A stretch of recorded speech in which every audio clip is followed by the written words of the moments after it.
પ્રભુ ઈસુના ગૌરવી નામમાં આજની સવારની પ્રેમી સલામ. જય મસીહી. Praise the Lord. હાલેલુયા.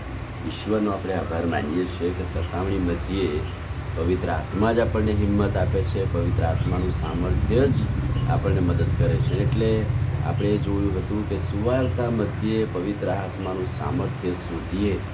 સુવાર્તામાં સતાવણીમાં અને સુવાર્તામાં પવિત્ર આત્મા જ આપણને મદદ કરે છે. એટલે જ હિંમતથી સુવાર્તા પ્રચાર કરો. પવિત્ર આત્માથી ભરપૂર થઈને સતાવણી મધ્યે પણ પ્રભુનું વચન પ્રગટ કરો. નિરાશ હતાશ થઈને પાછા ના ફરી જશો. કેમ કે પિત્તર એનો નમૂનો છે. પિત્તરે હિંમતથી ન્યાય સભાને જવાબ આપ્યો. એને પકડીને જેલમાં પૂર્યો, મારવામાં આવ્યો. છતાંય પ્રેરિતોના કૃત્યો 4 અધ્યાય 8 થી 15 જોજો તમે.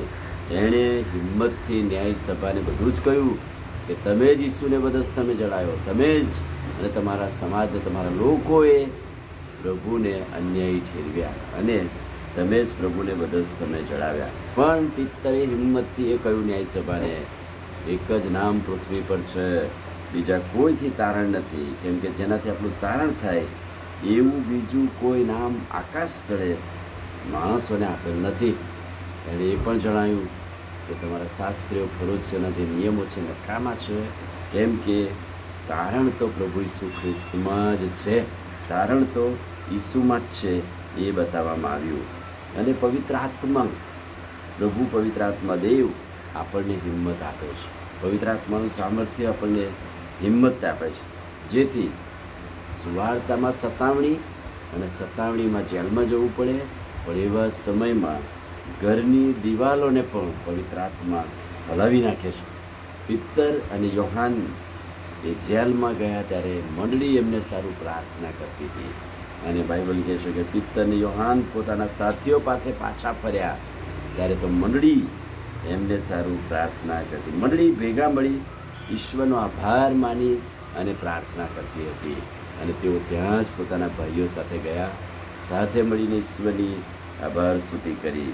પ્રેરિતોના કૃત્યો 5મો અધ્યાય 1 થી 16 મુજબ અનાન્ય અને સાફીરાના કારણથી મંડળીમાં એક બીક અને ગભરાટ પણ આવી ગયો હતો કે જો ઈશ્વરની વિરુદ્ધ જે છે તો આવું પણ થઈ શકે છે. ઈશ્વરના નિયમોને પાળતા નથી તો આવું થઈ શકે છે. અને એટલે અનાન્ય અને સાફીરાનો બનાવ પણ સુવાર્તાને કદાચ અટકાવી દેવી બાબત હતી.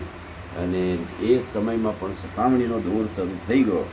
પણ પિત્તર અને બીજા શિષ્યોએ હિંમતથી લોકોને શિક્ષણ આપ્યું. તેમણે હિંમતથી કહ્યું કે એવા કેટલાય લોકો છે બારનાબાસ જેવા કે જેઓ સઘળી ઉપજ પ્રભુના મહિમાને માટે લાવે છે. તો પ્રભુથી તેઓ આશીર્વાદિત છે. પણ અનાન્ય અને સાફીરા એક એવો દાખલો કંઈક એવી બાબત પૂરી પાડી કે જેથી મંડળી બીક કે ગભરાટમાં આવી ગઈ, પણ સાથે સાથે હિંમતથી સુવાર્તા પ્રચાર કરવા લાગ્યા. હિંમતથી પ્રભુની વાત પ્રગટ કરવા લાગ્યા. એટલા માટે સતાવણી મધ્યે સુવાર્તા પ્રચાર કરવાનું ચાલુ રાખીએ. હિંમતથી પવિત્ર આત્માનું સામર્થ્ય આપણી સાથે હોય છે.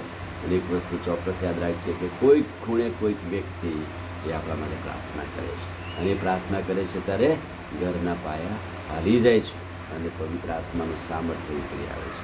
આમીન. પ્રાર્થના કરે. વાલા પ્રભુ, આજે સવારે તમારા ખાતરીદાયક અદ્ભુત વચનને માટે આભાર. વચનના પ્રકાશમાં અમને દોરો, અમને તમારું સામર્થ્ય આપો. પ્રભુ ઈસુના નામમાં માગીએ છીએ, સાંભળો અને માન્ય કરો. આમીન. God bless you.